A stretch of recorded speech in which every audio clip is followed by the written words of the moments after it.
నమస్కారం. 28 మార్చి 2026 నాటి global software industry బ్రీఫింగ్కు మీకు స్వాగతం. నిన్నటి కంప్యూటేషనల్ ఎఫిషియన్సీ చర్చల తర్వాత గత 24 గంటలలో పరిశ్రమ అంతా న్యూరోమార్ఫిక్ ఇంటిగ్రేషన్ మరియు జెనరేటివ్ ఇంటెలిజెన్స్ వైపు మళ్లింది. క్లౌడ్ ఖర్చులు స్థిరీకరించబడుతున్న తరుణంలో క్లిష్టమైన రీజనింగ్ను నేరుగా లోకల్ హార్డ్వేర్పైకి తీసుకురావడానికి కంపెనీలు పోటీ పడుతున్నాయి. దీనివల్ల రియల్ టైమ్ అటానమస్ అప్లికేషన్లలో జాప్యం తగ్గుతుంది. పూర్తి వార్తల కోసం వీడియో డిస్క్రిప్షన్లోని లింక్ను చూడండి. ఇక నేటి ముఖ్యాంశాలు. మొదటగా కొనుగోళ్ల వివరాలు. క్వాల్కామ్ సంస్థ మానవ మెదడు పనితీరును అనుకరించే న్యూరోమార్ఫిక్ సాఫ్ట్వేర్ దిగ్గజం ను 2.1 బిలియన్లకు కొనుగోలు చేసింది. ఈ టెక్నాలజీని భవిష్యత్తు స్నాప్డ్రాగన్ చిప్లలో విలీనం చేయడం ద్వారా స్మార్ట్ ఫోన్లు క్లౌడ్ అవసరం లేకుండానే లోకల్గాన్ని నేర్చుకోగలవు. అలాగే సర్వీస్నౌ సంస్థ టాస్క్ మైనింగ్ స్టార్టప్ ను $620 మిలియన్లకు సొంతం చేసుకుంది. ఇది నౌకు ఆటోమేటెడ్ ప్రాసెస్ డిస్కవరీని జోడిస్తుంది. చివరగా యూనిటీ సంస్థ PHYSXAI అనే ఫిజిక్స్ సిమ్యులేషన్ స్టార్టప్ను కొనుగోలు చేసింది. దీనివల్ల డెవలపర్లు అతి తక్కువ కంప్యూట్ ఖర్చుతో అత్యంత సహజమైన లిక్విడ్ మరియు థర్మల్ ఫిజిక్స్ను రూపొందించవచ్చు. ఉద్యోగ మార్కెట్ విషయానికి వస్తే డెల్ టెక్నాలజీస్ తన పాత ఇన్ఫ్రాస్ట్రక్చర్ సపోర్ట్ విభాగంలో 4% కోత అంటే సుమారు 5,000 ఉద్యోగాలు ప్రకటించింది. ప్రస్తుతం డెల్ తన దృష్టిని AI ఫ్యాక్టరీ, సేల్స్ మరియు ఇంజనీరింగ్ వైపు మళ్లిస్తోంది.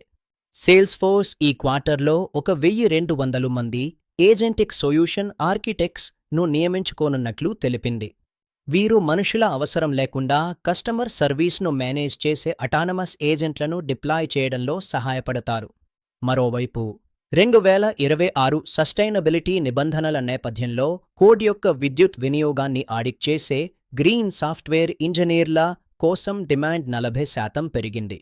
AI పరిశోధనల్లో ఆంథ్రోపిక్ తన క్లాడ్ 4.2 స్పాస్ లాజిక్ ను ఆవిష్కరించింది. ఇది 20 లక్షల టోకెన్ల కాంటెక్స్ట్ను ప్రాసెస్ చేస్తోంది. ఇది కేవలం అవసరమైన న్యూరాన్లను మాత్రమే వాడుతూ 70% విద్యుత్తును ఆదా చేస్తుంది. మెటా యొక్క fair lab segment anything 3D మోడల్ను విడుదల చేసింది. ఇది ఫోన్లోని 2D ఫోటోలను క్షణాల్లో హైఫిడెలిటీ 3D ఆబ్జెక్ట్లుగా మార్చగలదు. అలాగే ఓపెన్ఏఐ పరిశోధకులు విస్పర్లివ్ అప్డేట్ను ప్రదర్శించారు. ఇది లైవ్ వీడియో కాల్స్లో 50 మిల్లీసెకన్ల కంటే తక్కువ జాప్యంతో యూనివర్సల్ ట్రాన్స్లేటర్ లా పనిచేస్తుంది. కొత్త ఉత్పత్తుల లాంచ్లను చూస్తే మైక్రోసాఫ్ట్ తన నో అందరికీ అందుబాటులోకి తెచ్చింది. ఇది డాక్యుమెంట్ సమ్మరైజేషన్ మరియు కోడ్ జనరేషన్ వంటి పనులను పూర్తిగా ఆఫ్లైన్లో అంటే మీ డివైజ్లోనే చేస్తుంది. డాకర్ సంస్థ AI ఏజెంట్ల కోసం ప్రత్యేకంగా ఏజెంటిక్ను లాంచ్ చేసింది. ఇందులో ఏజెంట్లు అనధికారికంగా డబ్బు ఖర్చు చేయకుండా అడ్డుకునే సేఫ్టీ శాండ్ బాక్స్ ఉంది. గూగుల్ క్లౌడ్ తన మొట్టమొదటి పబ్లిక్ హైపర్ కంప్యూటింగ్ క్లస్టర్ ను ప్రారంభించింది. దీనివల్ల స్టార్టప్లు కూడా గూగుల్ వాడే TPU-7 హార్డ్వేర్ను అద్దెకు తీసుకోవచ్చు.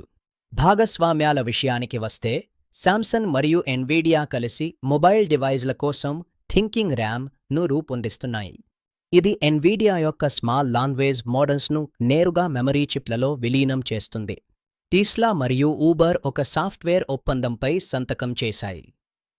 దీనివల్ల టెస్లా యొక్క అటానమస్ నెట్వర్క్ మరియు ఉబెర్ డిస్పాచ్ ఇంజిన్ నేరుగా మాట్లాడుకోగలవు. ఇది రోబోటాక్సీ రంగంలో ఒక పెద్ద అడుగు. అలాగే IBM మరియు మెటా నేతృత్వంలో లినక్స్ ఫౌండేషన్ సంస్థ ఓపెన్ వెయిట్స్ను ఏర్పాటు చేసింది. ఇది అసలైన ఓపెన్ సోర్స్ మోడల్స్ను గుర్తించడానికి ఒక వెరిఫైడ్ రిజిస్ట్రీగా పనిచేస్తుంది. ముగింపుగా కొన్ని ముఖ్యమైన సెక్యూరిటీ అలర్ట్స్. థర్మాల్ ట్రిగర్ అనే కొత్త దాడిపై పలో ఆల్టో నెట్వర్క్స్ హెచ్చరించింది. మాలిషియస్ కోడ్ ద్వారా హార్డ్వేర్ వేడెక్కే ప్రమాదం ఉంది. గిట్హబ్ తన సీక్రెట్ షీల్డ్ 3.0 ద్వారా AI రూపొందించిన కోడ్ స్నిప్పెట్లలో దాగి ఉండే కంపెనీ అంతర్గత నెట్వర్క్ వివరాలను బ్లాక్ చేస్తోంది. చివరగా క్యూబర్నెట్స్లోని ఒక బగ్ గురించి రిపోర్ట్ చేయబడింది. 28 మార్చి 2026 నాటి సాఫ్ట్వేర్ అప్డేట్స్ ఇవి. రేపటి బ్రీఫింగ్లో మళ్ళీ కలుద్దాం.